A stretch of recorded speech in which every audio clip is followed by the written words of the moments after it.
in sentiment second time around. But for his view on the lie of the land, we're joined by the LDP's David Leyonhjelm. And you were up for a plebiscite in November last time this was voted on. Senator, your assessment of the numbers, it doesn't have a snowflake's chance? Well, based on sort of established positions, you're right, it hasn't got a snowflake's chance. The question is, of course, is whether the people who are opposing a plebiscite actually want to see same-sex marriage implemented, or whether they're doing it in order to cause discomfort to the government. Now, that's the Labor Party's position.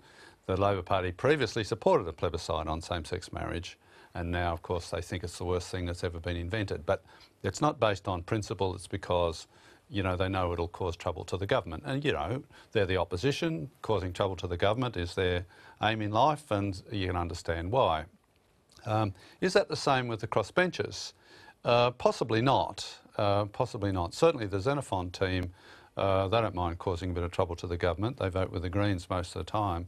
But for Darren Hinch and some of the other ones, well, I think Pauline Hanson voted for the plebiscite last time. They may have a think about it. The other thing that I'm wondering about, though, is there is very strong public support for having their say, a vote. Once you offer a vote to the public, it's then very difficult to take it away. In any form, offering that in any form, because obviously it's being offered in two forms at the moment, the compulsory plebiscite and then the voluntary postal as a fallback. Yes, yes, you're right. And I don't know the answer to that. There was an objection to the plebiscite based on cost previously, and I thought the government might go for the option of timing the plebiscite to occur with the election, with the next election. I thought that might be an option to avoid that objection. They don't seem to have picked up on that, and they don't seem to mind the cost argument in relation to the postal plebiscite either. At $122 million, they're obviously prepared to expend that money. Apparently so. Yes, I thought that was a bit strange as well. I would have thought they could overcome at least some objections by timing the plebiscite at the time of the election. But what I am interested in, though, is whether or not this idea that the perfect should be the enemy of the good will persist beyond another vote in the Senate.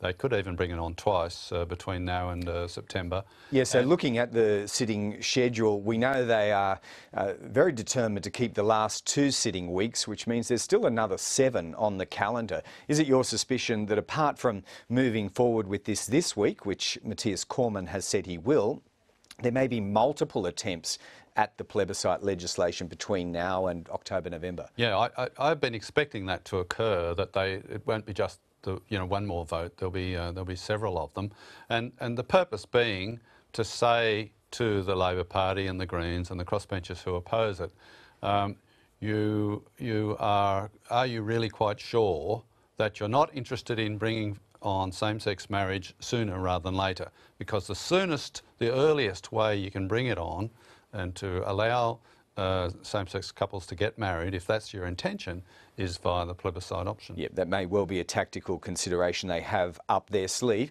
You would, in the broad, be a supporter of voluntary voting, I assume? Yes, yeah, most countries in the world have voluntary voting, and no one regards America or England or New Zealand as undemocratic because they don't have voluntary voting. So as we apply that to the postal ballot concept that's coming in Australia, which way do you think, as an astute observer, that it might skew votes towards older people, towards organised Christian groups, or is it open to mobilise younger voters? It'll be the people who care about it. I actually think participation will be pretty low. How low? 30%, 10%, 20%? Oh well, 30-ish, I'd say, would be my guess. And the reason is it's not an issue that concerns a vast majority of people. But you'll primarily get people who are dead against it and those who are seriously in favour of it. Now, if I judge it by sort of communication I get on this issue in my office, it'll be 50-50. They're both very, very loud, very, very organised, very, very vociferous in their opinions. But that won't matter much, will it, on the sort of threshold test that the government set? This checks a box for having put it to the people, thus opening the way for a free vote, it seems. Seems like they'll use that, assuming it passes, with a postal vote. They'll then say, okay, well, this now gives us the opportunity to, or the excuse, if you like, the cover, to introduce a free vote.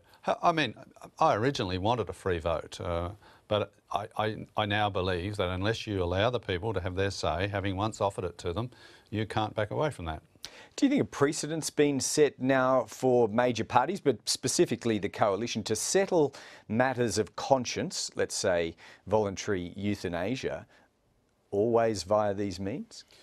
Well, not always, but yeah, I think they shouldn't be afraid of going to that. The Andrews Bill, which prohibited the Northern Territory and the ACT from legislating on euthanasia, was passed on a conscience vote.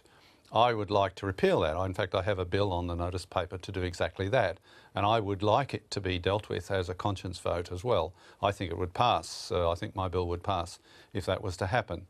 So I don't have a problem with conscience votes, free votes. I also don't have a problem with plebiscites either. I mean, Switzerland and California, for example, use them regularly.